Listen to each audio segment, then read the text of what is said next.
It is Thursday, it is 6 p.m. You are listening to Rhodes College Radio.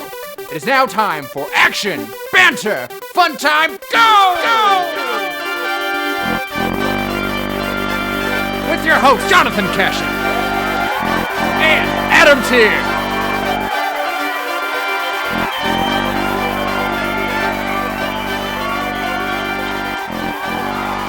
All right, and welcome back to Action Banter Funtime Go, the flagship podcast of the Talking in Words Podcast Network.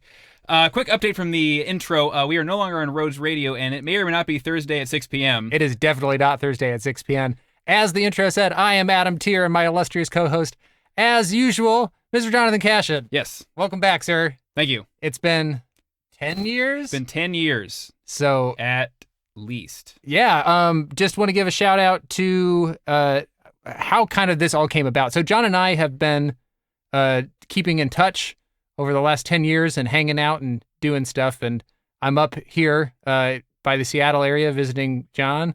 And I figured it's been 10 years. Let's get back in the studio and let's give the people what they want. Let's drop these tracks. Yes. No, but gotta we found a really cool... Put this in some wax.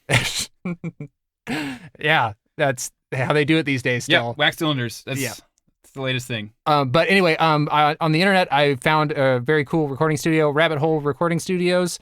James and Liz over here, and they are... Bremerton, Washington. Yes, and they're helping us out.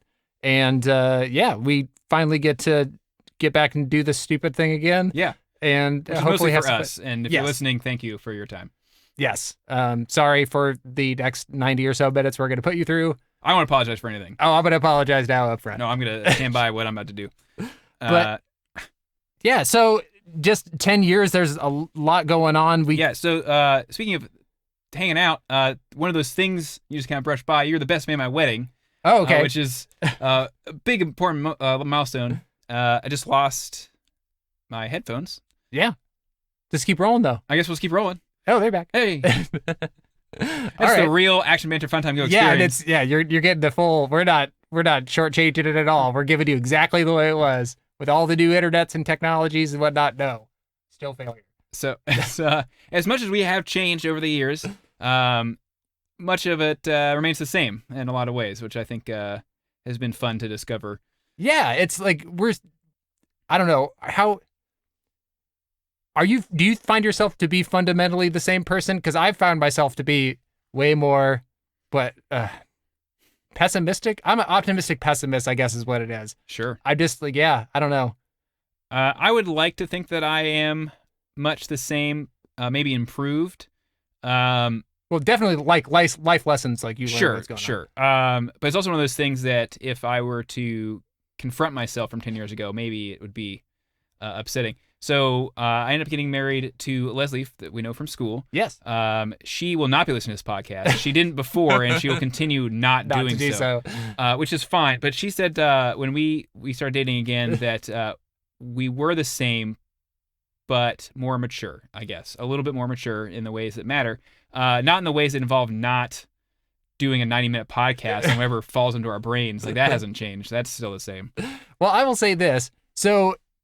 kind of jumping back to the original generation of the idea, and I posted on Facebook, and all 15 of our followers were very excited about it. And like the heart of the show, the idea of the show, if this is your first time listening, which I don't know why you're listening to this if it's not your first time, but the heart of the show, which never materialized, was you give us suggestions and then we banter actionly about them for a fun time. Sure. And we would go. But that never really went because nobody would really give us suggestions. But is it sometimes, but it wasn't in those the entire days, show. Sure. And then when we were live, it was a little bit more tenable. Yes. We get those sweet AIM.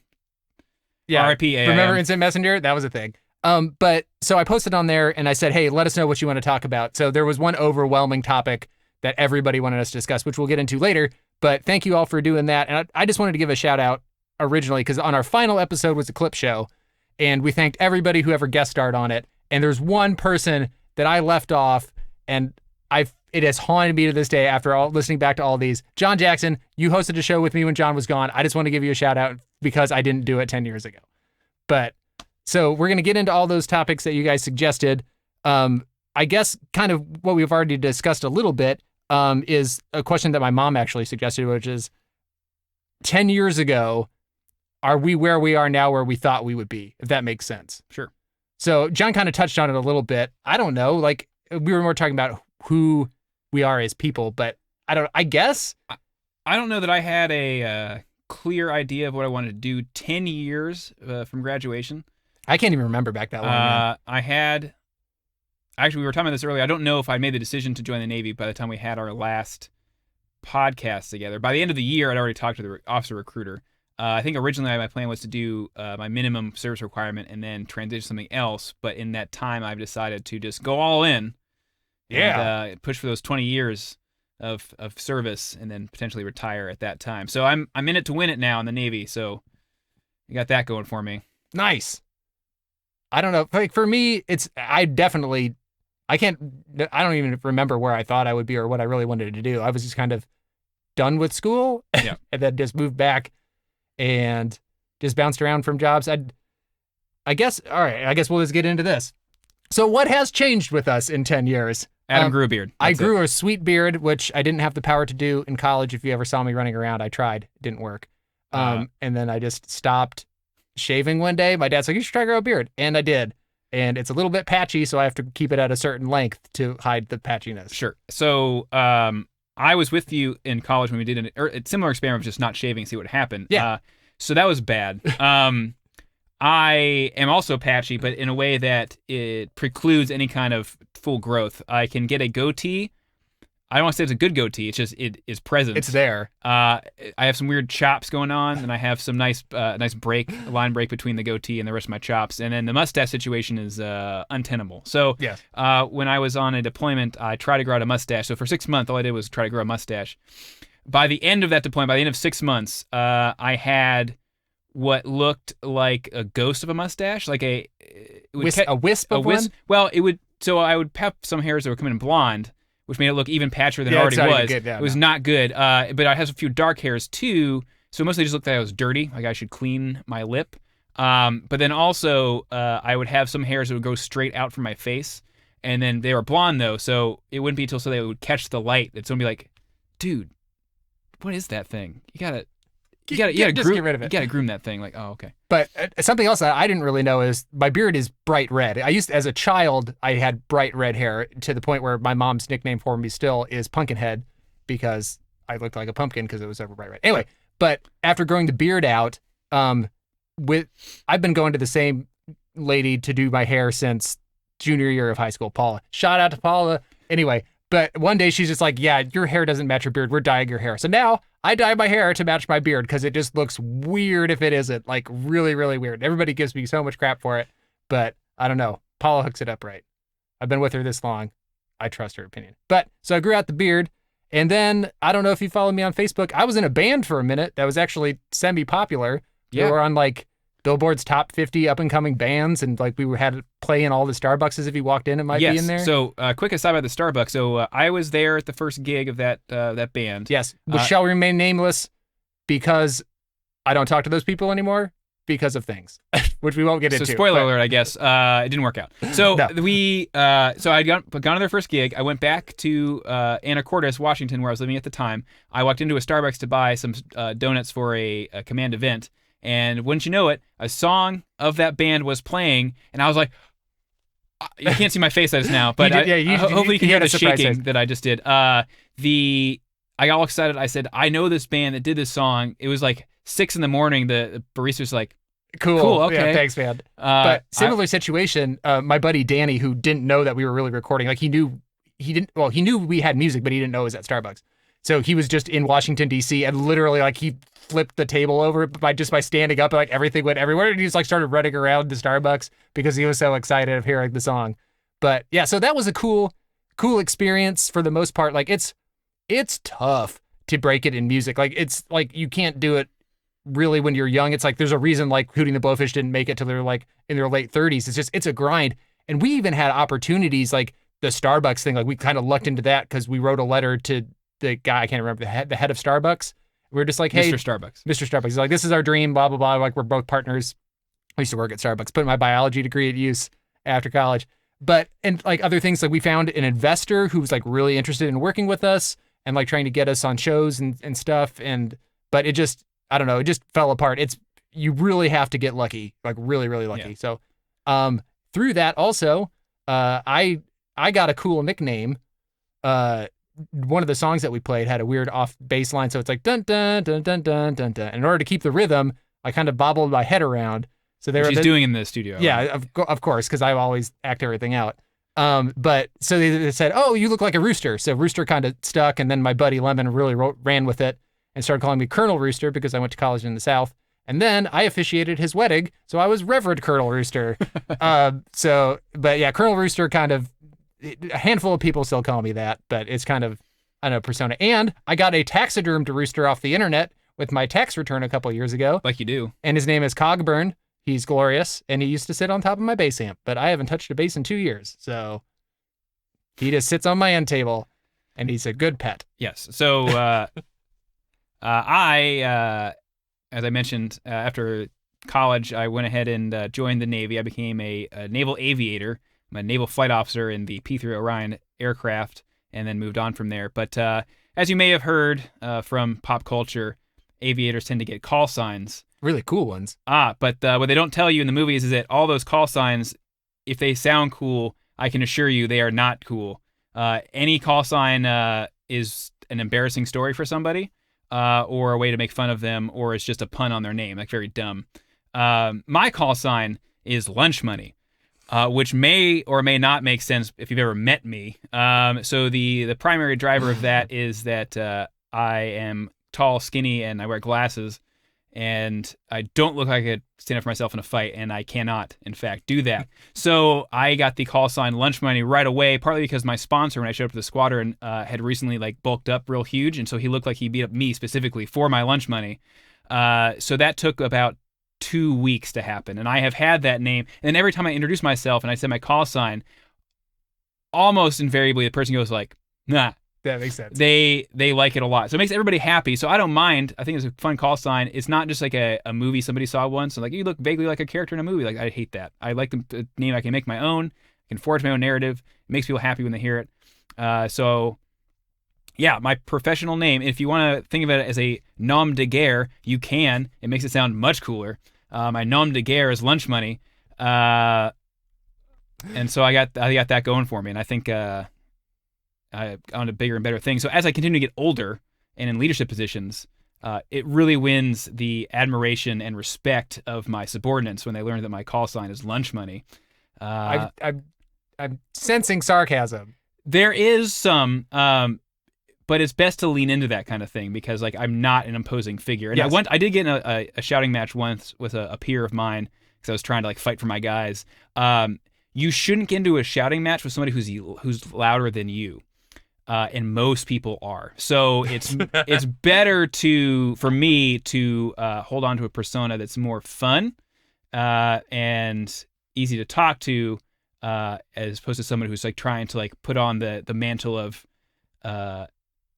angry leader because it's not something that people will respect. Because he's yelling, but I do not fear him. So I gotta really speak more to their hearts and minds.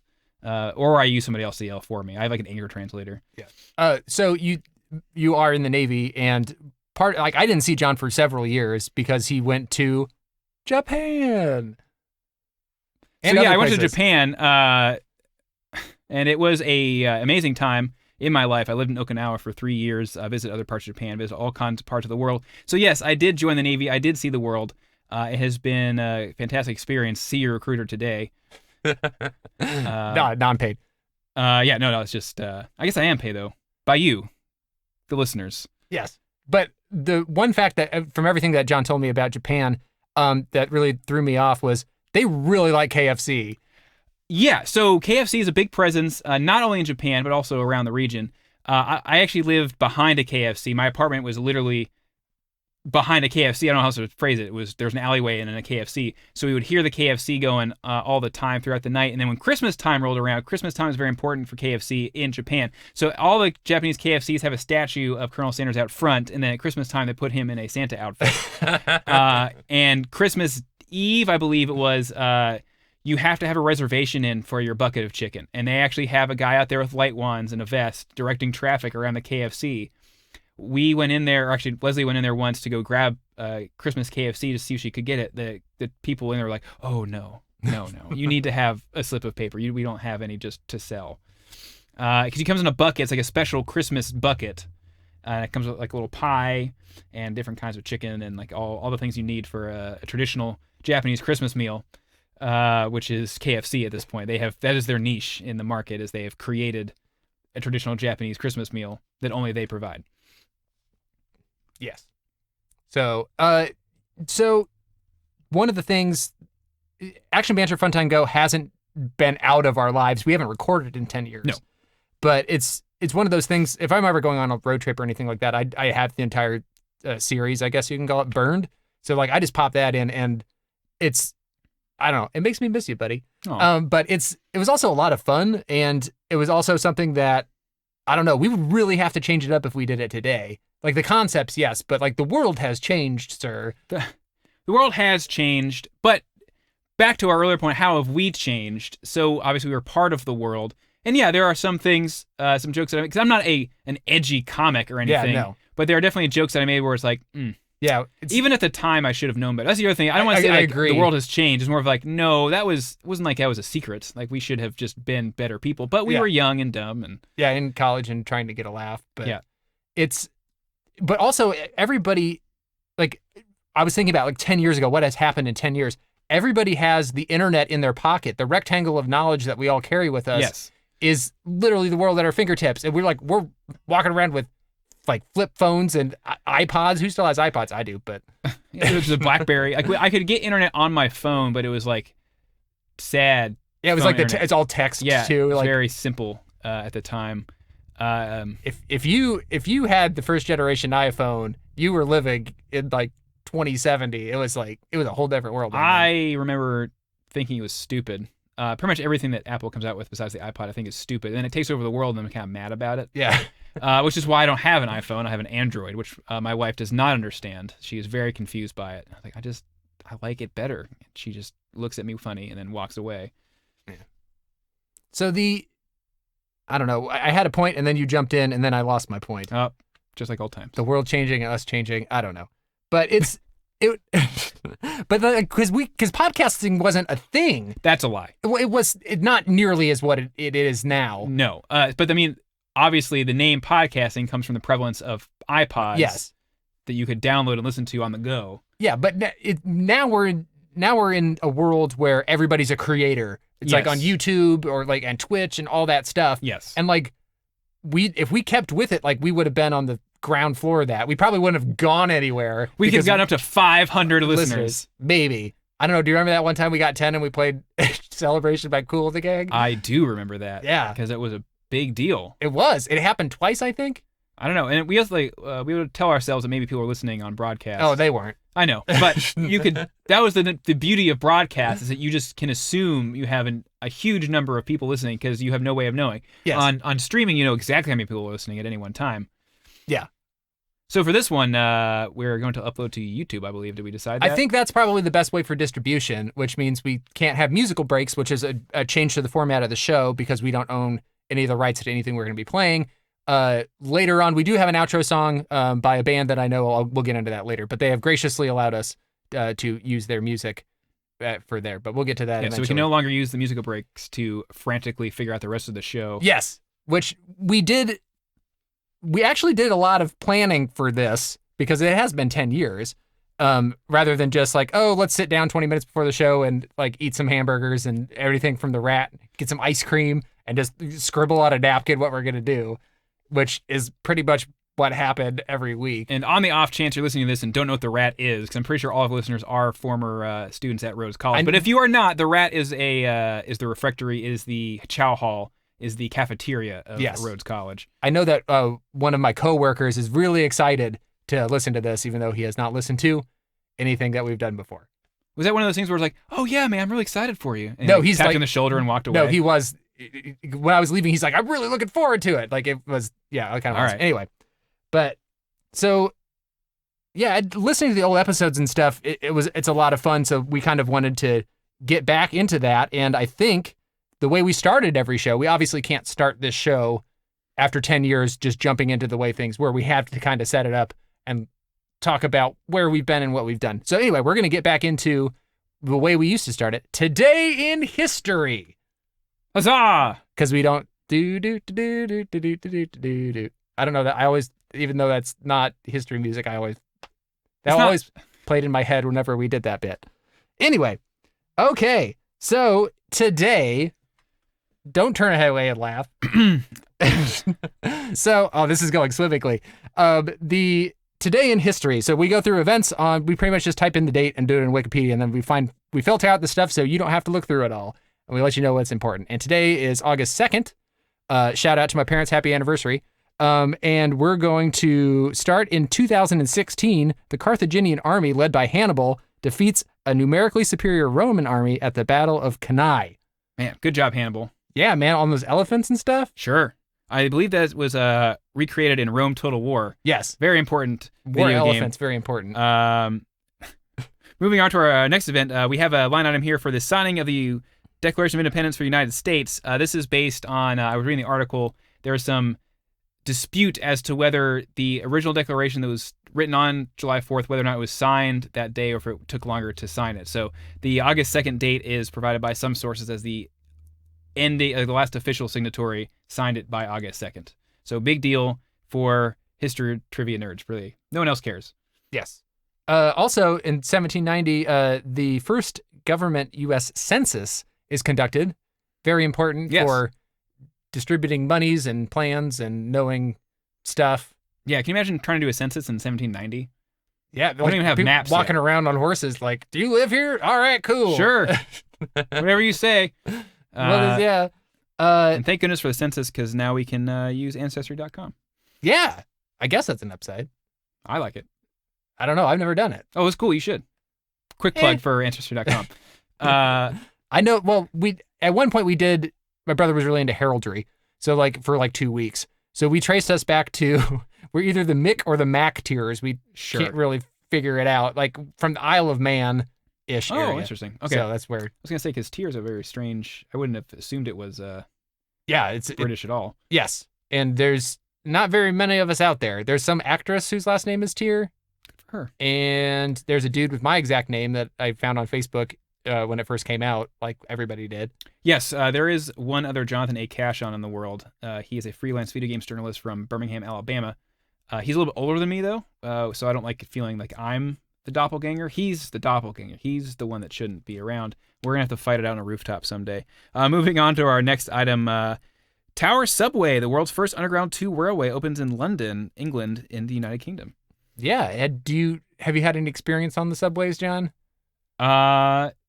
Yes, the Japanese subway system is excellent, and despite not speaking any Japanese, I was able to get around better on the Tokyo subway system than I was in the New York subway system. Yeah. So when I was in the band, we played a gig for a music conference or something out in New York. We had to schlep all of our stuff, and we needed some CDs to burn some stuff for something. So I jumped on the subway, and I went to a Walgreens, and I found the one physical CD by itself. It was stupid. Nobody has CDs anymore. Anyway, this was probably about 5 years ago.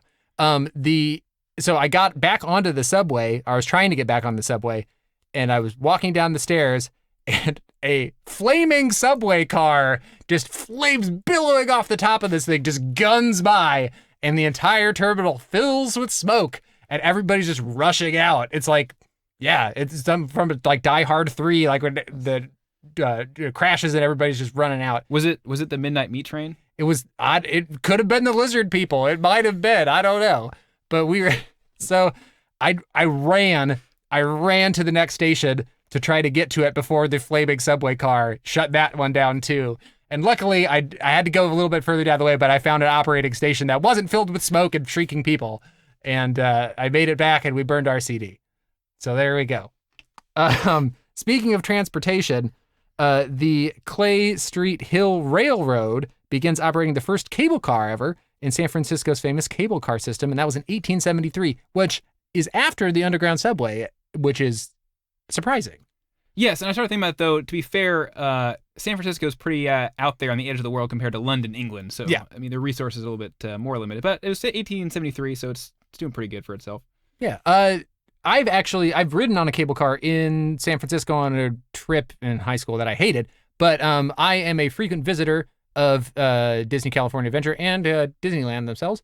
And on the new Main Street in California Adventure, they have the red car trolley, which is modeled specifically after the original cable cars, like the ones that you see in Roger Rabbit, like Who Framed Roger Rabbit. That was LA though. Oh yeah, but yeah, because that's where he. Yes. That's where. Yes, but as far as cable cars go, so it's really cool. It's a little jaunt. It's very historic feeling. Yep. And nobody's ever on it, and you just get to go down a street, and it's a lot of fun, and it's pretty and red and yellow to look at. Okay. Moving on to our next thing. In 1937, the Marijuana Tax Act of 1937 is passed in America, the effect of which is to render marijuana and all its byproducts illegal. Quick side here. So in 1937, they were still spelling marijuana with an H. That's how you know it's old-timey America. The interesting about that tax, so it's referred to as a tax act because what it essentially was that if you had marijuana, you had to get it taxed. But if you had marijuana that didn't have a tax on it, that was illegal marijuana. So people would go in and say, I would like to pay my taxes on the stuff that I have. Like, oh, how did you get that? You need to have a tax on it. We're going to take all of it. So it was a kind of a quick judo move to take everyone's marijuana away or to make it illegal right away. And then additional acts came later on, like, your scheduling of drugs and all that other stuff. But that's the beginning of your drug laws in America. And by how that has changed over the last... Sure, yes. Now you don't know who's on an edible wandering around the streets. Yeah, absolutely true. So the, what's CDB oil? Is it CDB? CBD, I think. Yeah, CBD, whatever it is. You can get that for your dogs. There's a store next to the video game store. So it's everywhere, especially up here in the Pac Northwest. Oh, yeah. It's in a lot of stuff. But if you are in, for example, the United States Navy, and you consume enough of that stuff, which is not, it's in a bunch of food and things, there's a very real risk that you could pop positive on a urinalysis test and get kicked out. So we had to put out a bunch of advisories like, hey, make sure to check the labels before you're eating stuff.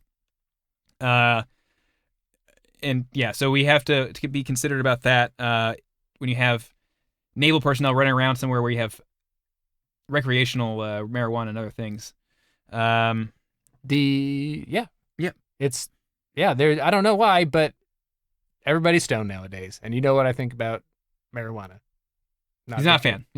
Doesn't like it. It's my least favorite smell in the world, and it is pretty bad. I smell it like a bloodhound, so I can pick it up, trace amounts anywhere, John. I just the nose receptors. Anyway. Oh man, you should become like a high school guidance counselor or something. Just roam the halls. You know I'm not good with children. But they're high school students. They're basically people. All right. We were talking a little bit about them earlier, but last year, 2018, Apple became the first company to be valued over $1 billion. And $1 trillion. $1 trillion. Look at that number. Yeah. See, my little note was covering my other little note. Oh man, no, that's a lot of money. Yeah, and they've been surpassed, I believe, by Amazon. Amazon became the second or third to. Oh, I don't know. $1 trillion. Yeah, we probably should have done more research. That doesn't sound like us. No, not at all. Let's move on to birthdays. Happy birthday to Wes Craven. Yeah. You died 4 years ago, but unfortunately. But master of the horror genre. But I think Wes Craven's okay being dead because he's Wes Craven. Yeah, he's probably haunting us somewhere. Probably. If he wasn't before, he definitely is now. Next birthday, I don't know who this person is. 1965, he's an Australian lawyer and politician, and the 38th treasurer of Australia, Mr. Joe Hockey. Joe Hockey, ladies and gentlemen. So, yeah, we got to give him a shout out. My new favorite Australian politician, Joe Hockey. My only known Australian politician. The 1969, Cedric Ceballos, American basketball player, was born. He used to play on the Phoenix Suns, and he was a big dunker. He was in the dunk contest, and he dunked blindfolded. Yes, with a blindfold. He dunked with the blindfold. Also, I don't know, he was around the team and stuff, and then he was like the in-game stadium announcer, and just in the middle of one of the games, he disappeared for like 3 weeks and went to Mexico, and then he just came back. So Cedric Ceballos living his best life. Happy birthday, Cedric Ceballos. Also today, born 1970, Kevin Smith. Happy birthday, Kevin Smith. Yeah, you've made some things. Yeah, and you're making that new Jay and Silent Bob movie, the reboot. I don't know. He's making weird stuff like Tusk. Like, I won't even watch that. So, like, that's weird. And then, like, Kevin Smith has transitioned to the phase of his career where he just makes movies that he can do with his friends and just hang out for however long. So, good for him. It's fine. Yeah. I don't have to like it as long as he's having a good time. Well, he keeps pitching this movie called Moose Jaws, which is just Jaws in Canada with a moose. Yeah. Yeah. I'm okay with that. I want to see that. As someone who's recording a podcast with somebody, for the sole person that we did it 10 years ago and we had a good time, it's hard for me to criticize somebody just doing a project because they feel like hanging out with their buddies. So. That's okay. Yeah, you win there. So we got Edward Furlong up next, 1977. So Edward Furlong, back in the public eye. He is going to be in the new Terminator movie as John Connor. Speaking of lives not turning out as we expected, both the fictional character John Connor and also Edward Furlong really veered off there from what they maybe intended with their lives. Yeah, he just disappeared. I don't know anything. Yeah, I think he might have done some bad things. I heard some rumors. I think he was criminally liable for something bad. I could be wrong about that, so I apologize. He was stealing money from an ATM. With Butnick? Butnick from Salute Shorts. Salute Shorts. But so Edward, I think he was also in the movie Pecker, which is on Comedy Central all the time, where he's a photographer, the character was a photographer. But anyway, so Edward Furlong, but now he's back as playing John Connor, but it's hard to looking at Edward Furlong, trying to imagine him as a post-apocalyptic leader of men is difficult, which I guess they're going to maybe lean into in the movie. But they probably shouldn't, because that movie probably shouldn't exist at all. But we're going to get it. I don't know. James Cameron's promising this is the one, which he did for Genesis, which... Did he? No. Yeah. Did he? Yeah. I thought he didn't produce that one. He didn't, but he gave it a stamp of approval. Well, he's like, you guys are going to love this. Did he wink when he said it? No. It's like, wink. Wink. Okay, so good luck, Edward Furlong. Hopefully you get your lives back together. Yeah. And then lastly here at 1995, I can't pronounce that. You go. Kristaps Porzingis, also known as the Latvian Unicorn. He played for the Knicks, but now he is traded to Dallas Mavericks. He's a big guy who can shoot the ball really well, but he's got bad knees like most tall people. Sure. So we'll see what happens.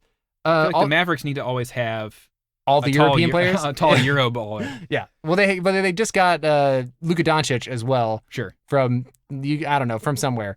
I said Yugoslavia, which is I know just casting a wide net on that one. That's why I pulled back. And I don't think it's on your show sheet, John, but one that you wanted to include, 1924, James Baldwin. Of course, yeah. So James Baldwin's birthday.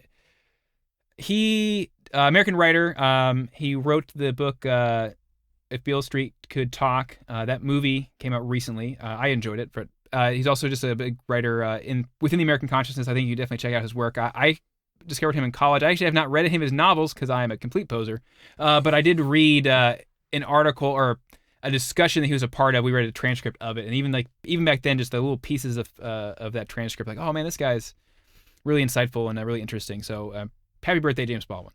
I, in fact, really straight did not like the movie If Beale Street Could Talk. I liked Steve McQueen's work.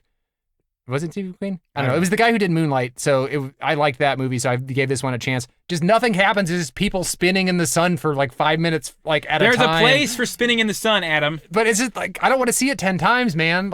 Also, the soundtrack was amazing. Sure. Regina Hall did not. I don't think she should have deserved the Oscar for that one. That might be true.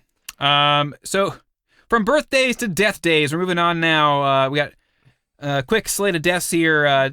All in 216 BC, we got Gnaeus Servilius Geminus, a Roman consul, Lucius Aemilius Paulus, a Roman consul, and Marcus Minucius Rufus. There you go. And when I was compiling this, I'm like, whoa, a lot of dead Romans today. And then if you go back to our original point, Hannibal stormed Rome and killed everybody. Yeah, so that happened to them. In there. So good job, Hannibal. Another big one today in American history, and for fans of Deadwood, 1876, Wild Bill Hickok died. And yes. And finally, for deaths today, Warren G. Harding. We figured any president of the United States deserves a mention. 29th president of the U.S. Yeah, he was a pretty terrible president. But he still got there. He still got there through corruption and having a very large nose. I actually don't know if the nose played a part in it, but man, those eyebrows. I guess strong eyebrow game from Warren G. Harding. And it is not an Action Banter Funtime Go Today in History section without the Republic Day in North Macedonia. Yeah, so we have a long tradition in Action Banter Funtime Go to just happen to be recording on a day that has an Independence Day or a day of a national holiday. And today is the birth of the Socialist Republic of Macedonia. Then it transitioned now and just to the Republic Day of North Macedonia. So if you weren't tracking on public events here, we mentioned Yugoslavia earlier on accident. Yes. But Macedonia was once a part of Yugoslavia. So the Social Republic of Macedonia was within that, and then Yugoslavia broke up. Macedonia became an independent country. They had kind of a tiff with the Greeks because the Greeks were like, no, we got Macedonia up here, down here. You can't have it up there.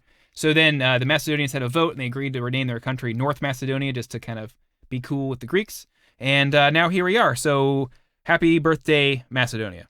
Also today is the day of Azerbaijani cinema in Azerbaijan. I was looking into this. I thought that was weird. But film is huge in Azerbaijan. Like at the turn of the century, people were making mostly like art stuff. So it's not like a big like Bollywood or Hollywood or like China, stuff like that. It's like much more artsy / like indie stuff kind of. It's more artistic than like film. It's cinema is what it is. So it's Azerbaijani Cinema Day. And also, John wanted to bring this one up. It's the feast day for who now? Yes. Excuse me. So it is Basil, Fool for Christ. It is the feast day in the Russian Orthodox Church for Basil, Fool for Christ. That's right. He's a fool for Christ. I looked into this. So Fool for Christ is somebody who will go out and kind of transgress social mores for the purpose of turning people toward Jesus. So Basil, Fool for Christ was a shoplifter. He basically a character in like Lock, Stock, but Russian. And then he kind of turned his life around, sort of, and he redirected his efforts toward the Lord, but he did it by not wearing a lot of clothes and wandering around the public square, and he eventually became feasted as a saint. He was actually one of the pallbearers was Ivan the Terrible, or Ivan the Great, depending on your view of Ivan. Well, there you go. That's today in history from Wikipedia, so you don't have to look it up. We just gave you everything that you need to know. All right, moving on to the next section of the show is what you guys suggested on Facebook. So this one comes from Joe Noel. He wanted us to talk about it's been 10 years. We're not stupid college kids anymore. He wants to know how we're stupid adults now. Yes, exactly. He wants to know adulting, getting older, having responsibility, being a family. I don't know. So I'm getting old, John. Like, I'm feeling it. Like, yeah. I'm turning 33 next week. 30 was rough for me. It was like an existential crisis. So it's starting to get worse and worse. But it's just like my body's breaking down, man. Like my left knee's like, gotcha, like all the time. Like it's just like, not working. My elbow's starting to get tight. I can't. I believe it was maybe my birthday, my 32nd birthday, or like that first week, I pulled something in my back and I just had to lay down for a while. Like that was my introduction to 32. It's just I lifted a very light object just the wrong way, and that was it. And I just had to lay down for a while. Oh, 2 days ago at work, I was stapling together 4 pieces of paper, and I tweaked my hand and audibly shouted, "Ah!" They're like, "What happened?" I'm just like, this is really embarrassing. I just hurt my hand by stapling together 4 pieces of paper. Like, that's my life. Like, that's what it is. I'm falling apart. I don't know. Like, I'm active. I shoot the basketball at the gym. Yep. I started a new gym because they have a half court, and I always wanted to go shoot because I used to play back in the day. Like, after we graduated, I had a lot of time because I was working at Starbucks, so I had the mornings free, so I would go play pickup games with like 45-year-old guys who run their own business and could just take time off. And like Kurt Warner, the quarterback, like who was in the Super Bowl, he would come and play sometimes, and I blocked him, and he called a foul, and I call shenanigans, Kurt Warner. That was a clean strip.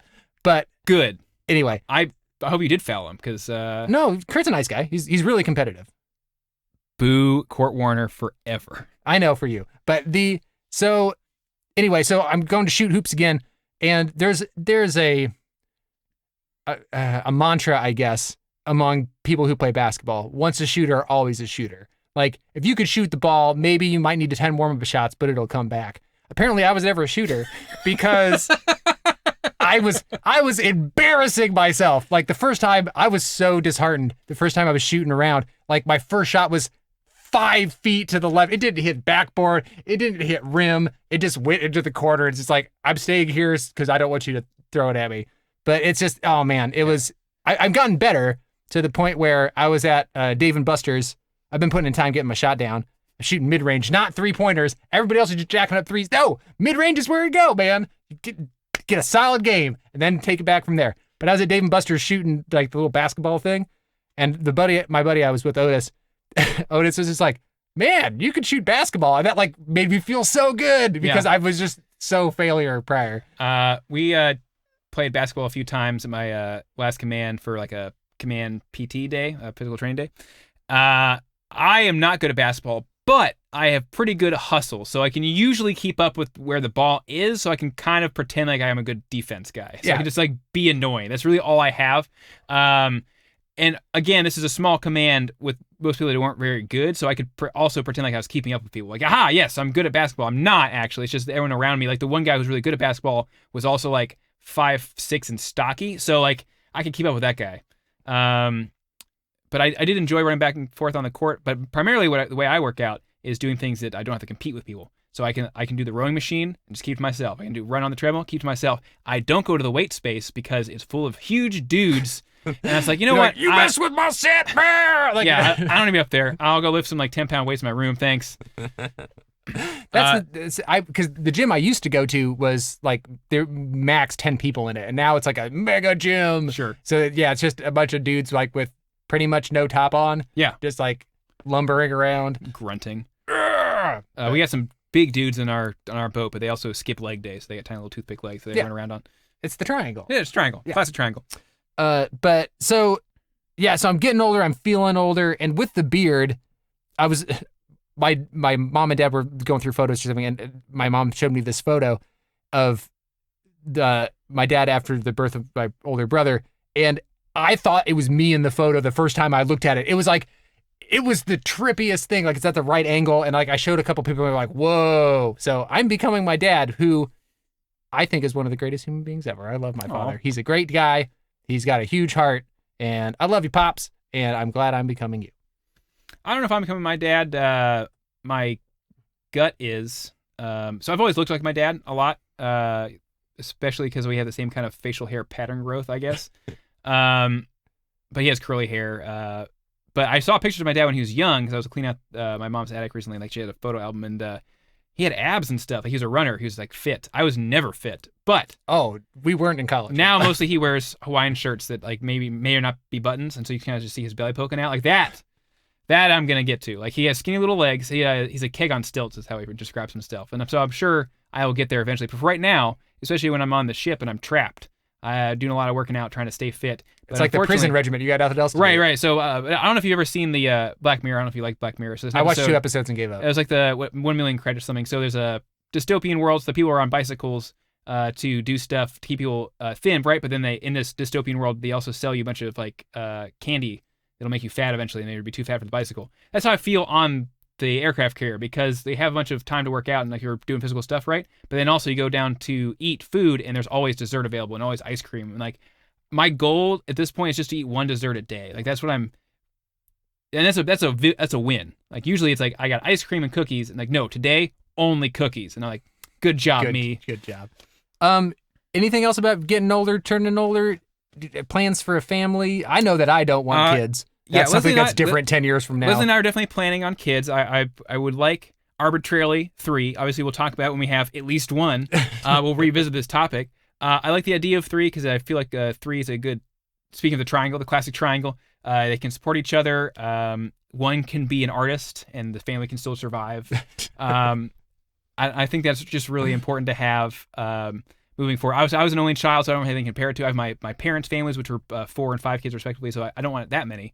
But I think 3 is a good number. We'll revisit this topic. That's kind of what I'm seeing. I always thought that I wanted kids. I'm a bachelor, not really trying to put myself out there because I guess it's just because like living alone by myself, and I've always been a pretty independent person. Like, I'm just very set in my ways with things. Like, I'm on the level of neuroses for the most part. Anyway, but yeah, I don't want to have to be in charge of the life and death of another human being. Like, I can't shoulder that responsibility. I can barely nuke myself some macaroni and cheese. I don't even have a pet. My pet is a stuffed rooster named Cogbird who sits on the end of a sofa. Like, that's the level that you're dealing with here. So yeah, so no kids. And it was an exclamation point put on it the other day. My buddy Mark, needed backup. He was taking all 3 of his kids to the Diamondbacks baseball game.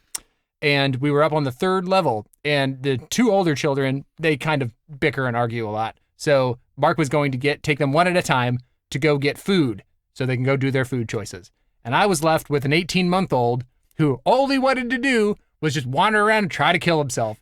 Like, the other boys, like, they could sit and watch the game and do their thing. But no, not the youngest. He would just...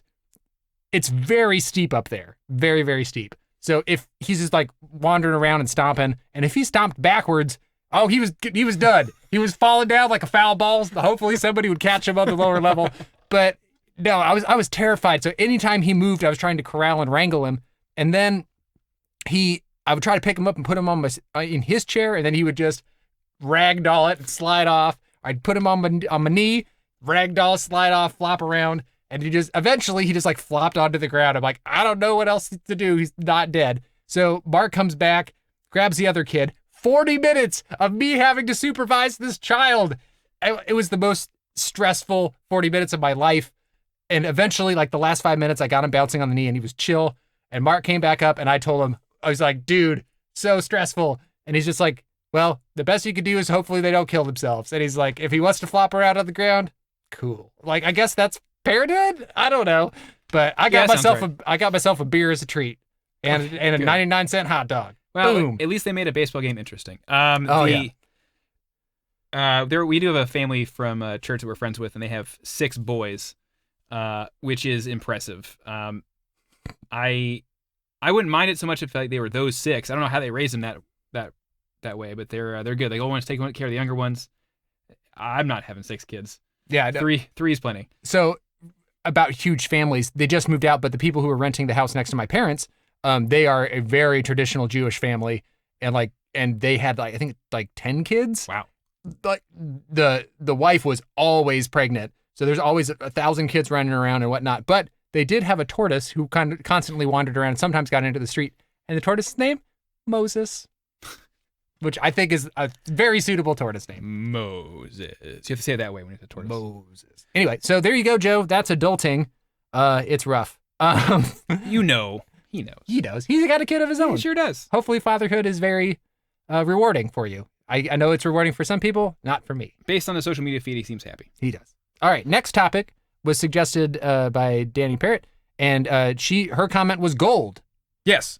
So a quick update for Danny. Gold has an atomic number of 79, and it's currently trading for $1,441.70 per ounce.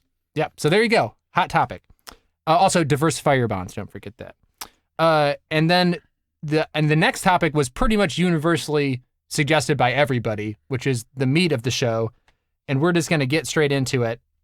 The rise of the MCU, nerds rule everything, jock kids suck it. Which isn't even true, though, because, I mean, sorry, just to back up real quick. So the only movie that had come out by the time our show had gone off the air was Iron Man, if I remember correctly. I believe so. Did Hulk come out? It came out like 2 months after. I think it was already in the summer. Because Iron Man came out first week of May. I think. Yes. Okay. I think Incredible Hulk came out in July. Don't quote me on that, but I think that's what it is. Yeah. So Iron Man was the only film. We were there. We were one of the few people who were in the theater at midnight to see that thing, and we loved it. Yeah, it was great. But like when we talk about the MCU and like the rise of nerd culture, or whatever, but like, sure, but people just like the movies. Like all kinds of people like the movie. That's why they make $1 billion. Yeah, but 10 years ago, like who knows, like Thor or Captain America, like it's like everybody is wearing like MCU like character That's shirts, true. Actually, and stuff like that, and like that was never before. Like my mom would never have watched like Iron Man or like Captain America or something like that. And like my parents are watching that on the Netflix DVDs that they get in the mail. Like, sure. So like, but I guess that's kind of the point, right? Is that people will criticize like, they got like superhero movies. That's because at least the Marvel ones are good, and people want to watch them. It's not just the prevalence, how much money they make. It's the prevalence of the acronym MCU.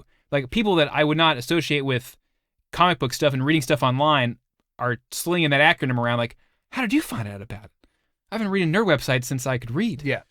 Like since we had the internet, I was reading IGN. Like, and I'd move on from there. Like that's why I have this lingo. I don't know how it's getting to the regular people. I mean, I'm glad it does because it's hard to talk about it otherwise. But yeah. So just in case it's not clear, MCU stands for Marvel Cinematic Universe. Yes.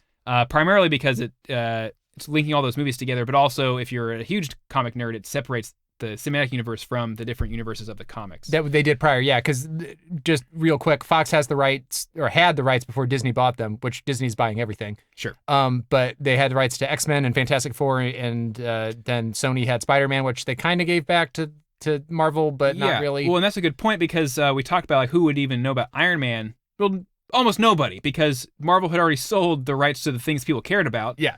And all they had left was what was essentially the second string. So they're important within the comics universe, but as far as like individual sales, even of comic books, they weren't as popular. So Iron Man's, your Thor's, your Ant-Man. Yeah. The MCU to me, like movies have always been a passion of mine, and I'm even more passionate about it now. Like I watched hours of YouTube videos, just discussion of movies, and also like just cinema in general. But to me, it's a crazy feat. Like nobody's been able to really replicate it. It's all Kevin Feige's a genius. Like you take your time, you write good movies with good actors, and you keep it simple. You focus on them. That's why MCU has not really great villains. We'll get to that in a little bit. But you tell great stories and you take your time. It's not just like, oh, we're gonna drench everything in neon and we're gonna do Batman and Robin. There's a place for Batman and Robin. Now that we have other movies, I have I don't want to say a soft spot, but there's a place for whatever that is, whatever that movie is. But yeah, no, I know what you're talking about. And like, we've had other studios try to recapture that, but they do it wrong. And it's not like a simple bullet point list, but like, so was it Dark Universe? That's what I was they were trying to do that. Like, oh, we're going to, and then with Sony, with their Amazing Spider-Man movies, like, which I thought were fine. Some people hated it. I mean, I thought they were just okay. But they also are trying like really hard to shoehorn in like, oh, we're going to make a Spider-Man universe. And like, here's a bunch of teases of stuff. But like, if you go back to the first Iron Man, the only tease that was like really in your face was the very end after the post-credits first. Oh, hey, here's Sam Jackson talking about the Avengers, and you're like, oh boy. But otherwise, there wasn't anything else. There's a couple Easter eggs in there for like super nerds, but it wasn't trying very hard to like shove a bunch of stuff in for future movies, which I think was really important. And that's what when I said he takes his time, that's important. Like they were throwing stuff at the wall to see what sticks. And after Hulk, and then like Thor, kind of when Thor rolled around, they were just like, okay, we're gunning for the Avengers. Like at that point, they knew, and that was a big gamble, and it paid off. Like it was #1 box office opening, I think, or Avengers. I'm not sure. It set some record, and then it eventually got topped. But for domestic, it was a huge feat, and I love that movie. Like if there's one movie that if I don't know what to watch and just throw something on, it's Avengers. Like it's fun. There's some action to it. The characters are great. And it's not just okay, we need to get A, B, C, D done to get to F. That's like what the Dark Universe or what Sony did or any of these other universes they're trying to create. It's like, no, we're going to do this and this. And then if it happens to congeal, and then after the first Avengers, it was a hit. Then I think that's when the MCU kind of hit a snag. And like Ultron, a lot of people don't like because they're trying to world build too much. Yeah. They're getting into this is A, B, C, and D to get to this. And I think that's part of the reason Edgar Wright got fired, because when he was working on that movie, there wasn't a cinematic universe. I thought it was Ant-Man. Yeah, sorry. When he was working on Ant-Man, I'm sorry, I misspoke there. But when he was working on Ant-Man, there wasn't really, he had free reign to do anything, and then they had to bring that in, and that wasn't his vision. Sure. So then after that, I think they realized their mistake, and then they started bringing in creatives like from like indie directors and stuff like that who had their own vision. To kind of change it up a little bit. And now like the prime example of that is Guardians of the Galaxy with James Gunn. Yeah. And now they can do anything they want because people are going to go see it because of the name recognition. Yeah. So, and I think that's important. So for Taika Waititi, he the director of What We Do in the Shadows, I know you didn't like. But anyway, he directed Thor Ragnarok. It would be a great 35-minute documentary or a series. I don't think it was a great movie. Yeah, it is a series now. It's a series now, yeah. But anyway, but he did Thor Ragnarok. I really enjoyed Thor Ragnarok, but it seems like the people who were in it enjoyed Thor Ragnarok. So I have Natalie Portman, who is definitely seemed done with superhero stuff, is coming back now for a fourth Thor, and I think if it had been anyone else besides Taika Waititi directing it, she wouldn't have. Well, I don't think it has to be Taika, but it has to be somebody with a different point of view of the story. You can't just keep doing. Oh, I definitely agree with that. I'm saying but just in that for that single example, having that one person, for Taika Waititi, like he is an example of somebody who's making a movie and it's within the broader universe, right? He's still following the quote unquote rules of the universe that's set up, but he can make it fun for the actors and fun for the audience enough that like, oh, people want to work with him. Yeah. So, and then James Gunn's another person like that for the Guardians movies. Like people want to work with James Gunn. And you saw that by the backlash of him getting fired. Like the entire like Dave Bautista was ready to just like straight up quit the MCU because of that, but that got remedied. Because it is so broad, let's do some quick hits here. So what are some of your favorite MCU movies, or we'll start with just movies in general, then we get more specific. Sure. So you have like a favorite or a couple that you watched like all the time? So I don't watch a lot of movies over again. I will say that I enjoyed, I think like most people, Winter Soldier is definitely up there. Yeah. Top. I like both the Ant-Man movies. I mean, it's easier to say which movies I didn't like. Yeah. Than the ones I do. Thor Ragnarok is definitely up there. Like the fun, those they are fun. And Ant-Man I do enjoy. too. I like both of those really and well. I like the from the earlier movies. Like Iron Man is still pretty entertaining. The other Iron Man movies, I have to revisit them. I think they have good parts in them, but I don't know if I like them as much as some of the later movies, like on their own merits, right? So like Guardians of the Galaxy on its own merits, I just enjoy as a movie to watch. I would watch that more than a lot of the other sequels that came out. Thor Ragnarok, even though it is one of the sequel movies, I would enjoy more than just rewatching some of the other individual entries. So yeah. So for me, like I said, Avengers, because it's one I put on all the time, but Winter Soldier to me is almost a masterpiece. Mm-hmm. Like that movie is so well written, so tight, and the last time I watched it was a couple weeks ago. That soundtrack is dynamite. Yeah. Like the Lumerian Star music at the start of it, like that's such a great piece. And so we were talking about creative directors, like Captain America. Okay, he's a dude with the shield, like or a guy with the frisbee. That's what the Russos say. So you got to change it up. And moving into some of our favorite specific moments, a lot of mine are from that movie because you have to take Cap and make him cool. And how do you do that? You put him on a boat, and the first thing you have him do is kick somebody who flies off of it, because that's exactly what would happen. So actually, yes, that is true. The actual first thing he did is jump off an airplane without a parachute, and then he kicks a guy off a boat. Like that's all. That whole sequence is good. But it's a great reinvention, like because you've seen him in World War II in the 40s, and then you saw him kind of like, oh, he's kind of in the Avengers, but he didn't have a whole lot to do, and he was kind of just doing the parkour thing. And now they need to set him up, and that scene is just like, okay, this is not your Captain America of your dad. Like this guy's awesome. And I think that's what they do great with the movie. And also another thing that they do great is they take a genre and then they make a superhero movie of that genre. This is like a 70s political thriller that happens to be a superhero movie. Ant-Man is a heist movie that happens to be a superhero movie. And that's where they're like a weird buddy cop sci-fi movie that happens to be a comic book movie with Thor Ragnarok. So that's the genius of the MCU. They could do anything that they want to because they are smart enough to not just put out the same thing over and over, which I think is why the DCEU is tanked and pretty much had to be shelved and restarted. Yeah. Because it's just everything is dour and grim. Yeah. Like not everybody can be brooding, as Patton Oswalt says. Like the one guy could brood. That's it. Yeah. So I'm curious to see where the DCEU is going to go because I liked Aquaman. I think it was fun. It's so much movie. There's so much thrown at you, but it is. But I don't know. I didn't hate my time watching it. I wasn't like looking at my watch. I wasn't upset. I enjoyed Wonder Woman. I am curious what the Wonder Woman 1984 is going to be like.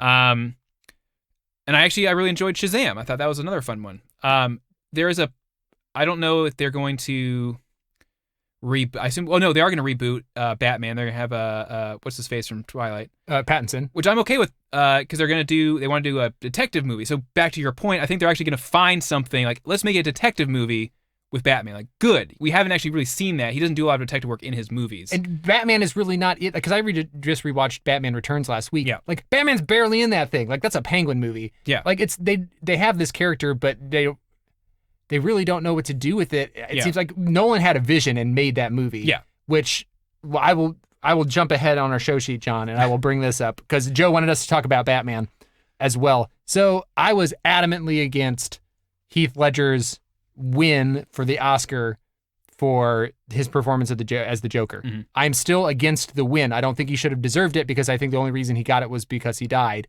But I will give that is a great performance. Like that is a character that is based because you have such an iconic performance by Jack Nicholson. Yeah. And then you have this thing. And the more you watch it, it's just he carries that movie. Again, Batman doesn't have a whole lot to do in that movie. Yeah. It's a Joker showpiece and it's a great job. So I'm gonna recant slightly on that. Yeah. I still don't think he should win, but I I was very adamantly against that performance on old episodes. Yeah. So I went to that. But Joe's question is there too much Batman stuff? Do they need to give Batman a break?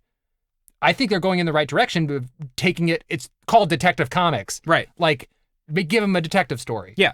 And I think if they make it smaller, because I think what was happening with in the DCEU, like you had the Batman. I actually liked the Batman Affleck Batman. I thought that would have been fine. Oh, I thought he did a great job at it. And then he got lazy and didn't care for Justice League.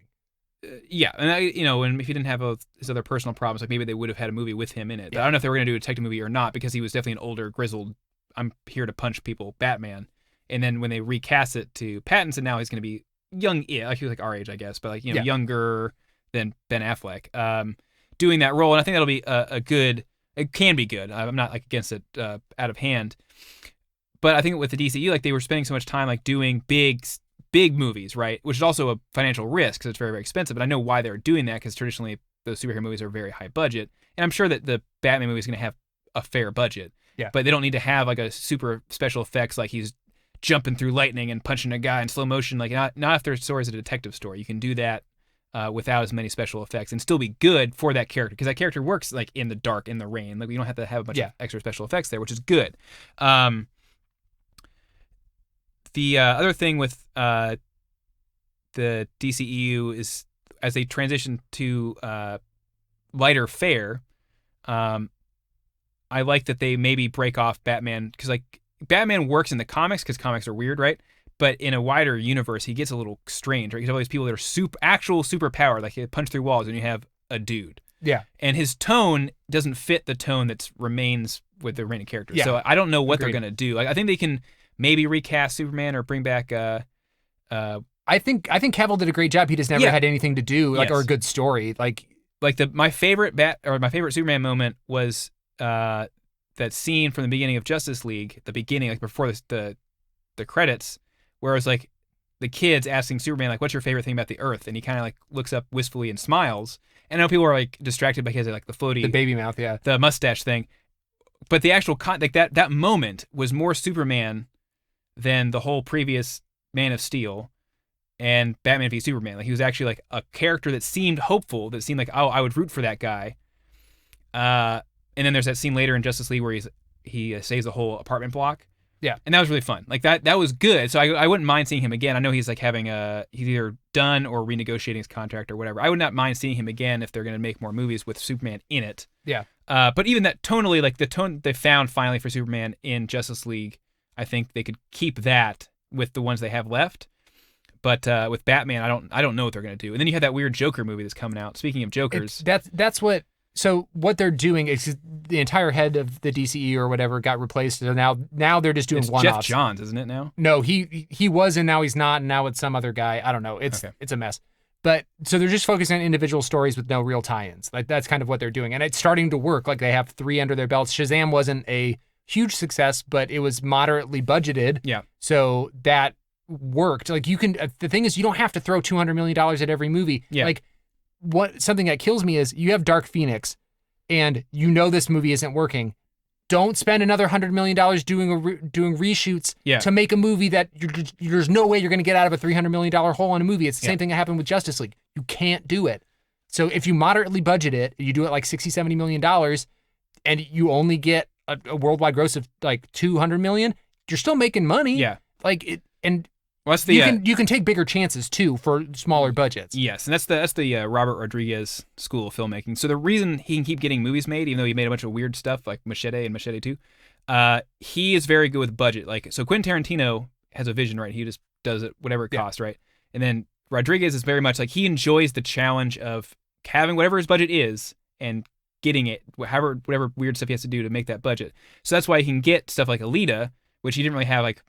The Rodriguez vision wasn't necessarily there, but he can do that movie and come in under budget, so the studios like him. So it gives him free rein to do his like weird stuff, and then he can make a small profit on whatever his random straight to video stuff is, and like this 15 Spy Kids movies. Yeah. But my point is like I like that though, because you want to have somebody who can do that and doesn't like blow these huge budgets, because you have these studios that are sinking themselves, chasing after the MCU, which they're not going to catch. No, and if you look at the market share right now too, like Disney's like 40% of the overall box office per year. And like, it's never been that way before. And now that they've acquired Fox and they're going to distribute some of that stuff, like it's going to Disney owning literally everything. Yeah. And it's going to be one studio making all the decisions. Like Paramount is in desperate need of a win. Like they have like Transformers, the last one didn't perform. People are tired of that. And they make a moderately budgeted, really well-written story movie with Bumblebee. Yeah. But you've given us 4 terrible Transformer movies ahead of time, so you've lost all goodwill. Right. Eventually people are going to figure out those movies are bad. Like, I know that Transformers 3 made a bunch of money, but that's just because people hadn't figured it out yet. Then Transformers 4 was less. No, 4, Age of Extinction was the height. Now I'm mad at everybody. Now I and then take back Last what I Night said. was a huge drop. But yeah, so we can't have nice things. But going back to the MCU, kind of we were talking about like other... Do you have any other like specific moments? Like I was talking about him kicking the guy off the boat. Like another one for me is that elevator fight. Like that's sure. I think it's on the highlight reel of Marvel thing. It was the first day of shooting also for that movie. Oh, cool. Was in that elevator thing. But I love that one. Another thing that I really like is in Infinity War when they're all rushing towards the edge of the dome in the Wakanda battle, and then just all of a sudden, Steve and T'Challa, Black Panther, and Captain America are just miles ahead of everybody else because they're super soldiers. Like it's subtle hints like that make the movie so great. Yes. And then in the Guardians movies, I think in the second Guardians movies, the second Guardians of the Galaxy movie had really strong emotional beats that I thought worked well. So the found family thing, which is pretty common in a lot of the MCU movies, or just movies in general, like you don't have to be stuck with people you're born into. Like you can find a family. Yeah. And what's important is the support that you find. That scene where Yondu says like he may have been your father, but wasn't a daddy to you. Like that was good. Like that was a character moment that felt real and earned from the previous movie, like and built up through the second one. So it's not all punching and action stuff. Like those big movies do have emotional beats to them, which is why I think they find an audience. Agreed. Guardian's not necessarily one of my favorites, so let's get into some things that we don't, just movies that you think are really overhyped or ones that you're just like meh on. Yeah. For me, I rewatched this the other day. I think there's one movie that is just a terrible movie in the MCU. Everything else is like passable. To me, Thor is a terrible disaster. Like if you watch it again, the character motivations like make no sense. Loki's like, what is he doing?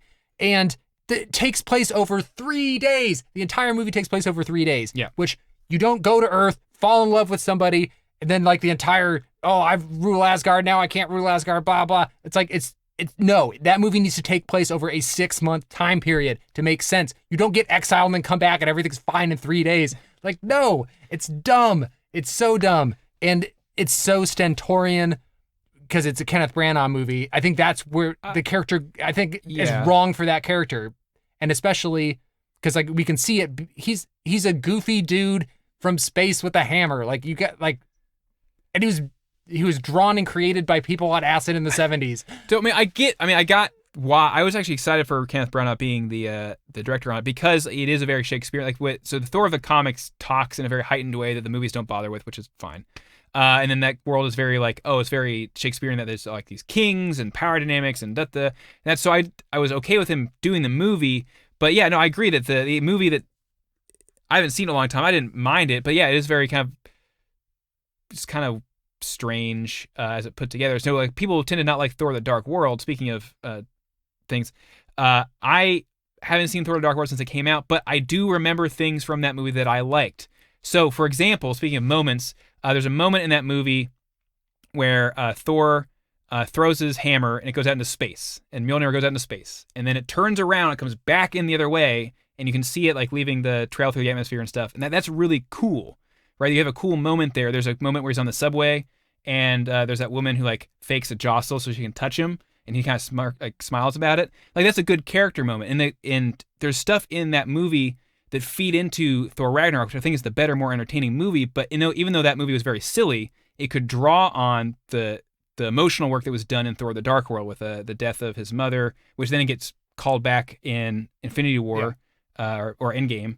So I think that despite not being anyone's favorite, I think that movie, having the ability to have a movie that is basically doing legwork for later movies, you don't want to do that too much, but like there's still, it's nice to be able to salvage stuff from movies people quote unquote didn't like that is still good that can be built into later movies. I don't think they were building groundwork. I think they were just taking things that happened to already be there. Like they do a really good job of connecting dots of just stuff that was included. Yes, I don't want to say that they were following a blueprint. It's just that even later movies can look back to previous ones and say what worked, and that's what they were really good at. So people talk about like, oh, I don't like having to see all the movies, and I understand that. It can be a lot. It can be overwhelming, especially at this point now. Yeah.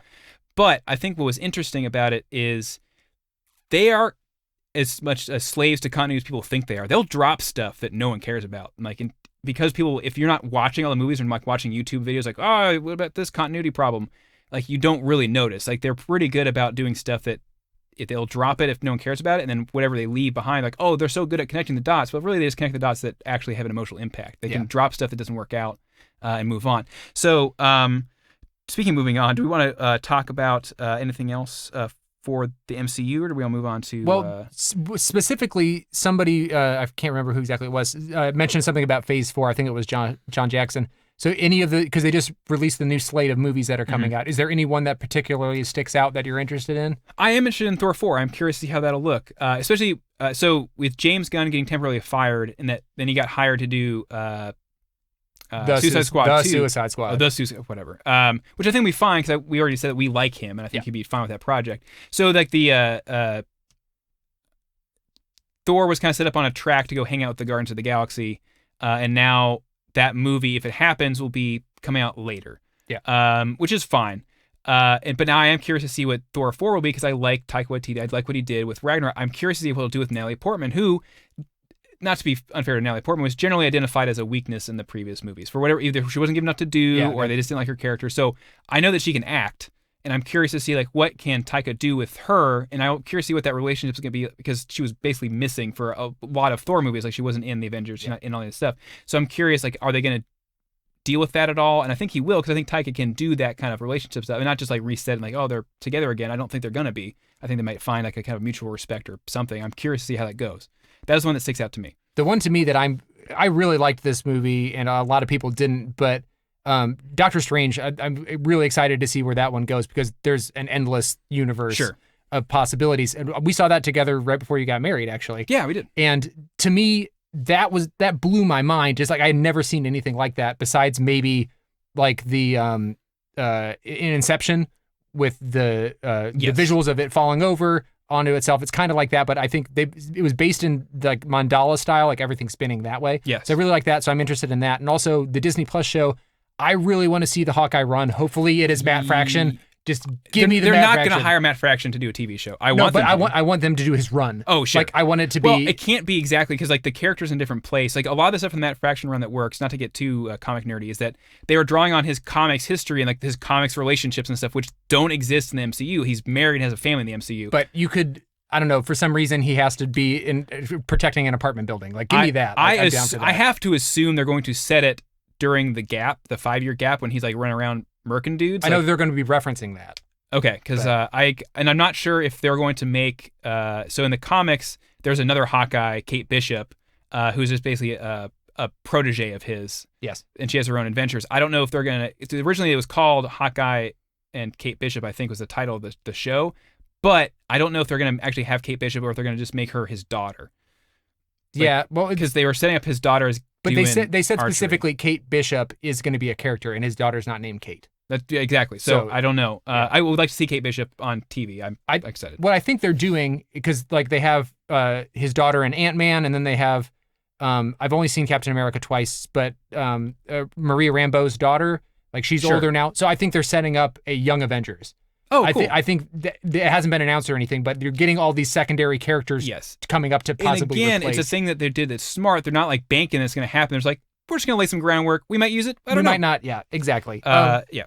Worst moments really quick are things like, I really don't like the first Thor. Also, the two things I don't really like that always, whenever they come on screen, I'm like, Fat Thor, I think, was a terrible choice. It was a gag. You can make him depressed, but you're putting a hat on a hat. Like, you don't need to do it. And then the other one, when Ant-Man stops being Giant Man, he says, "Can I get some orange slices?" I hate that line. It's so dumb. I liked it in the moment. Like, it does, like, it's kind of like, it's not really the moment for a joke the context of the scene. But I did really like the orange slice line. And to respectfully disagree about the fat Thor, like, you're right, it is a little bit putting a hat on a hat. And they did joke it up a lot. But I have seen a lot of people respond to it positively. Like, yeah, he got depressed, he got fat, and they really liked that he didn't just like magic the fat away at the end. Oh yeah, I agree with that, but I don't like the entire decision of doing it because it's just he can be depressed and haggard. Like they're literally making him a gag. Yeah, I can see that. That's it. All right. Any other final points on the MCU? I think we beat it to death. No, I mean, just a quick aside. So I know that we talked a little bit about like people like getting kind of frustrated or fatigue. That's always the bugbear. Oh yeah, is the superhero fatigue setting in yet? And like, I guess not. Not if the movies are good. Yeah. Like, because when other superhero movies fail, it's like, there's a superhero fatigue, and then another MCU movie comes out and does $1 billion. Like, oh, I guess not. I guess it was just a bad movie. So, and I like that they're going to keep working on it. Maybe eventually I will get that way, but as somebody who, I mean, I don't know if they'll keep doing $1 billion business like for everybody, but as someone who like reads comics, which are strange and have like long continuities that kind of go all over the place, like I can handle a movie serial, right? Like that's what it is. That's what it is. It's a TV series, and each movie is just an episode. Yeah, and it works. I think. Yeah, I'm excited to see what they do next, and I would say we're both fans of the MCU. Yeah, I think. Things I'm not a fan of. The movie theater experience itself is changing and trying not to die because everybody's streaming everything these days. Give me I show up 30 minutes prior to the movie theater. I can sit wherever I want. Give me that. Don't give me this. I have to pay $2 on my app to buy my ticket ahead of time because if I walk up like an idiot 30 minutes before, all the seats are already gone and they're all reclining things, so only 20 people can fit in the entire theater, and people are eating beef and shrimp rice bowls next to me. I don't want to smell fish when I am watching like a drama or something. Like, people are dying on screen and somebody's like, and also all the stupid food that they offer. Like, I got refunded, so I had like $10 credit or something. So, and I didn't get dinner after I went from work. I went straight to the theater. So like, all right, I'm gonna get some nachos. The most untenable thing. You can't eat nachos and watch a movie because it's in the dark. Like, you're getting cheese on your fingers. They've been selling nachos for decades. Yes, but it's a single chip that you dip in the fake cheese. It's not gourmet with like pico de gallo and guac. Like, you're reaching in and it's just like gloop, like green all over your fingers and under your nails. You just can't, like, you just give up. I think I was watching Isn't It Pretty or whatever, the Rebel Wilson romantic comedy thing or whatever. I think I was seeing that. I just gave up on the nachos. Like, I'm going to watch this movie and there's just this plate of half-eaten nachos stinking up the entire theater next to me. Like, stop it, AMC. And the reason I have to go to AMC is because I see so many movies, I have to pay for the A-list because it's $20 a month and I can see unlimited 3 movies a week, pretty much unlimited. So I can see 12 movies a month for $20. Otherwise, I'm paying $15. I got to do it. I have to suffer through it. Yeah. So, quick shout out to my local theater, the C Film Cinemas in Bremerton. It's actually neat to have an independent movie theater because they're so rare. I mean, it's not showing indie films. It's just a mass market, like small chain or independent film or independent movie theater. But they do have their special VIP room, right?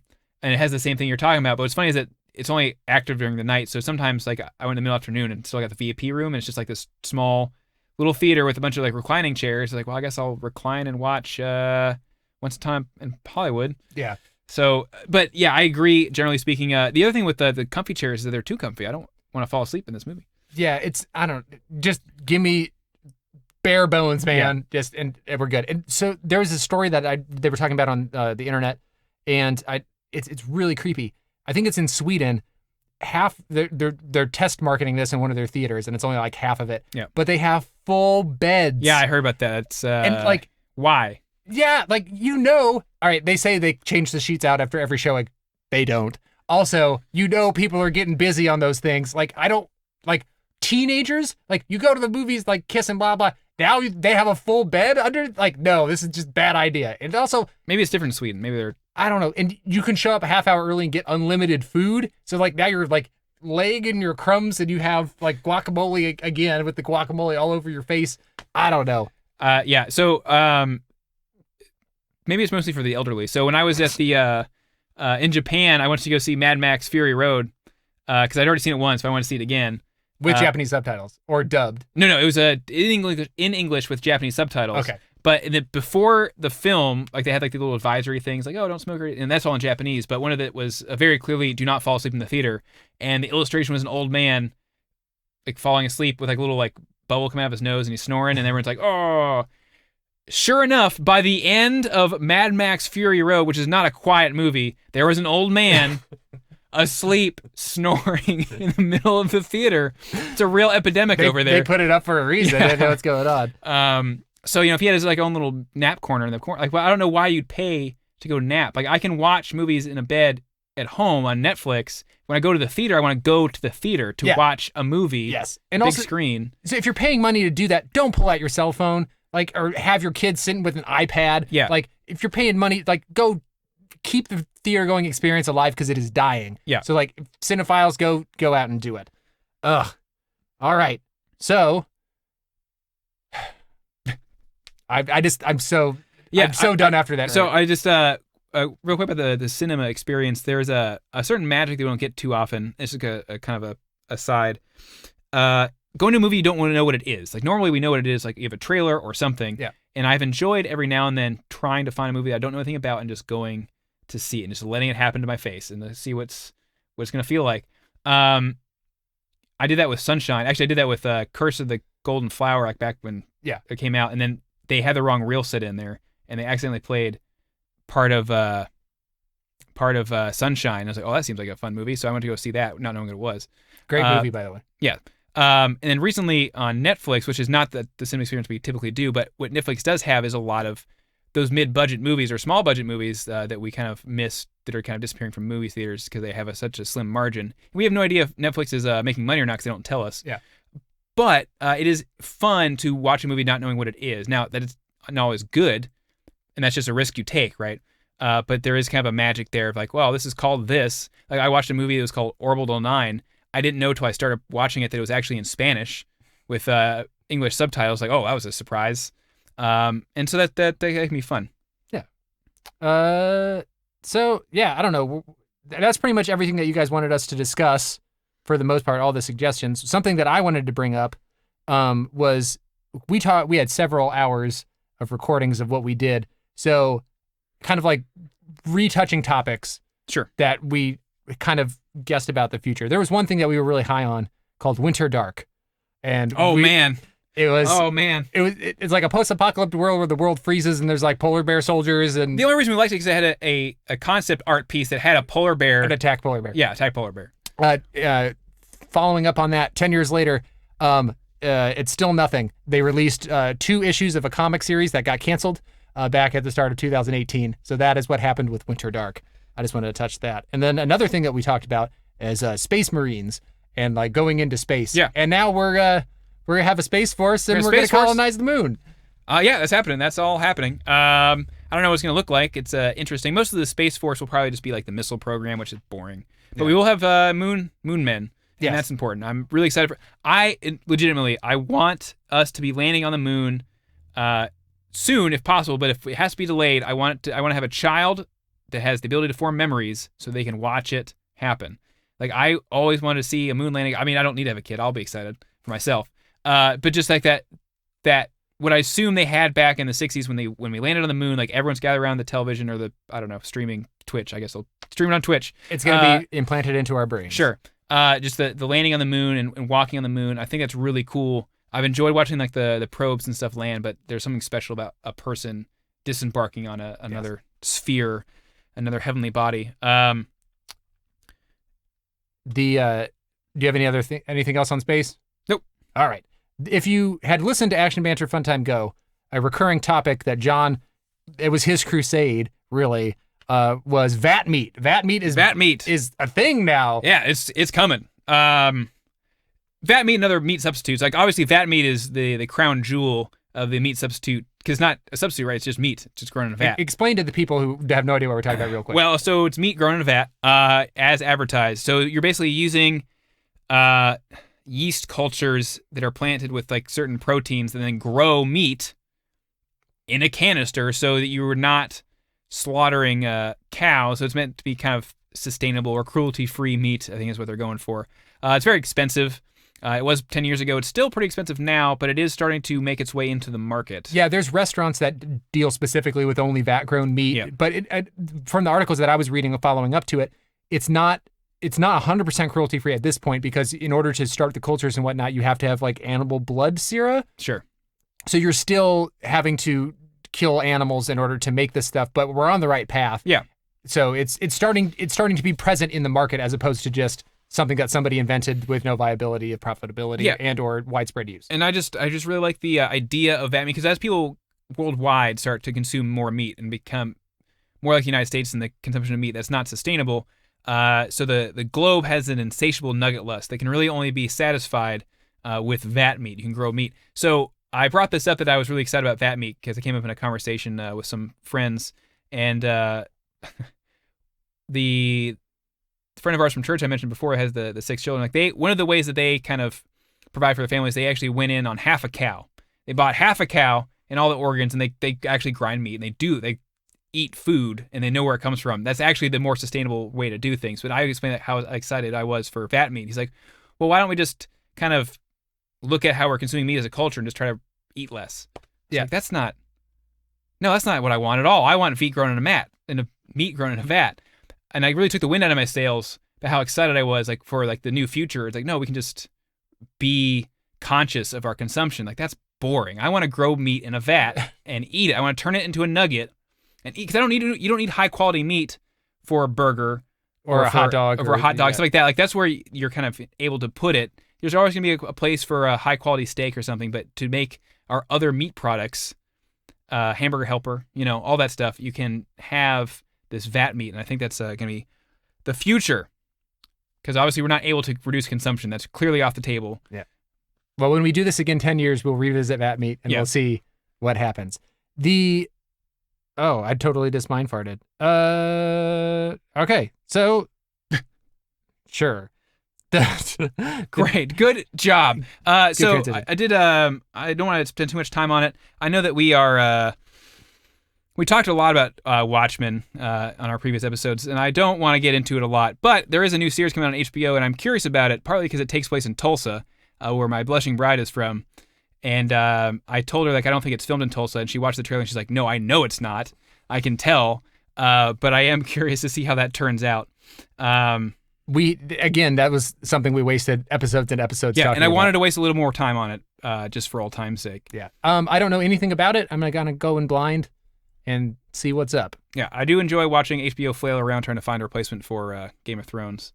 That's been fun. All right. Last topic suggested is from Mr. Joe. He wants to know our thoughts on current music. I haven't listened to the radio in about 10 years. I'm really into like kind of country-ish music now because of a bunch of friends I made playing in bands, and I kind of only listen to that kind of stuff, like Jason Isbell and the Hayes Carl and people like that. So I don't listen to anything, and pop music is terrible, and Drake killed rap. Cool, thanks for that quick flip over to me, my co-host. Anyway, so I like music fine. I'm not a musician like Adam is. I don't have the same developed tastes. I do enjoy some country music more, like the Jason Isbells and stuff. Like it sounds like it's like, oh yeah, I'm into that underground stuff. Like Jason Isbell, who's everywhere, right? Like it's kind of a joke. Yeah. It's not. He's just as popular as some pop musicians, but I do like his music, and I do like there's a something about pop that I can enjoy if I like it, I like it, right? Yeah. And sometimes you're just in the mood for something light and fun. I actually kind of like Billie Eilish, who's that. I've seen the clip of the video, she's basically pop goth, right? So she's kind of like I saw a parody of like how to make a Billie Eilish song, and it was just him mumbling into a fan, which I thought was really funny. But the reality is, I like the vibe, and it's fun. Sometimes you just want to dance around. I do like a lot more techno and electronica music now. I didn't think I would, but then I realized the reason I like it is because it sounds like video game music. If I'm just honest with myself, I'm not developing new tastes. I'm just kind of regressing to like stuff I liked before. And there's more to it than 8-bit tunes, right? There's a lot of soundscape going on, but I do like that kind of music. A lot of it is in the background of pop songs now, but I do like just kind of, I guess you call it instrumental. People like making stuff without any lyrics. So, yeah, that pretty much brings us towards the end of the show. It's been 10 years. Thank you for the opportunity to get to do this again. We're going to be going out in a couple minutes with, as I mentioned before, with the band. There's a band out of Arizona. They're kind of outlaw country Americana. They're called American Longspurs, and they're great. Everybody's awesome in the band. They're a ton of fun. If you ever get the opportunity to see them, they put on a heck of a live show. They're very rowdy, and they have graciously given us the ability to play their music royalty-free. So we will be playing a song by them called Roman, which is what we're going to be doing for the next 10 years, collecting more stories and thoughts for the next version of Action Banter Funtime Go. Fantastic. And so, as we continue on with our project, the Talking in Words Podcast Network, we do want to throw it up for our future projects here. So we have, Adam, if you want to talk about your next side project. Oh, yeah. Based on the older episodes, you know my love and hate of condiments. So we have the Always on Your Sides condiment podcast coming your way. We have My Favorite Larceny, a completely original true crime podcast. Also, we have the Dribble Drive and Turnover sports podcast. And finally, we have the Happy Trees and Fluffy Clouds, the Bob Ross cast. You've missed the crown jewel, John. Oh, yes, of course. And our final project, the really, maybe potentially even the new flagship program of the Talking and Words Podcast Network is the Colonel Rooster and Lunch Money ASMR Power Hour. We're both really excited for that one. Bringing some relaxation to you guys. And that's a little preview for you guys. Yeah, stick with it. But, John, quick retroflexion, that's not the right word, of being able to do this again. It was very stressful going into it, but we just fell into our old rhythms, and I enjoyed it. It wasn't that stressful. He just got stressed. Yeah, and that's the way I do. But any thoughts on just the opportunity to do it again? Yeah, I thought it was great. I think we should try it again sometime. Yeah, if we're ever in the same room again, we should do it together again. Or we can just do it remotely. I don't know how that would work. I'm not good with the technologies. All right, if you have any suggestions, please leave it in the comments below. Thanks. Please like and subscribe. Quick call to action on our 15 smash viewers. Smash that like button. Yeah. We should have had an air horn. Anyway, anyway, we get a soundboard. Yeah. Big step 10 up. years from now, we'll get a soundboard. Yeah. Move it up in the world. But thanks everybody for listening. Thanks everybody for your suggestions and topics and just the love of the 15 people who liked the preview post that we posted online and got excited about it. Hopefully we lived up to the expectation because it's a lot to cram 10 years. Like there's a bunch of stuff on the show sheet that we just jumped over. So we didn't even get to all the topics we wanted. But hopefully we gave you something that was fun and you enjoyed it. So I guess that's the end of the show. Action Banter Funtime went. Goodbye. Bye, everybody.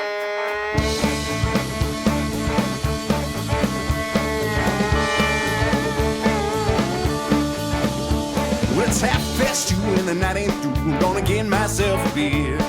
Fuck you, Nancy, I don't like dancing. Let me just drink right here. Well, I can't drive home, so I guess I'll roam out and around the town. Now I'm gonna keep on roaming till I can't be found. My mama wishes I'd go back to school. And my daddy thinks I'm a fool. And my baby, she sleeps next to me but won't fool around. I'm gonna keep on roaming till I can't be found.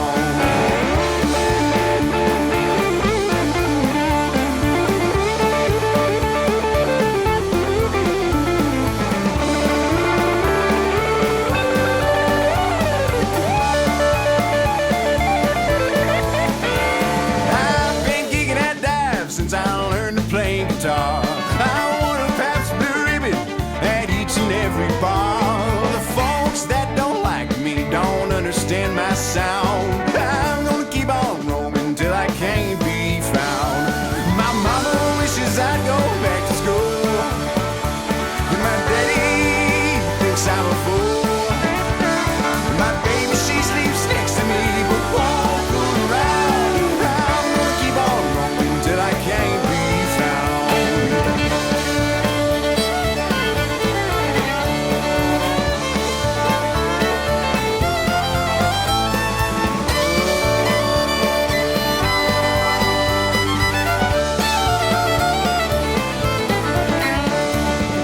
I don't regret any choices I have made, except when I left the womb. Yeah, I guess I should have stayed, 'cause I'm not good company. company for any woman to keep around. I'm gonna keep on roaming till I can't be found.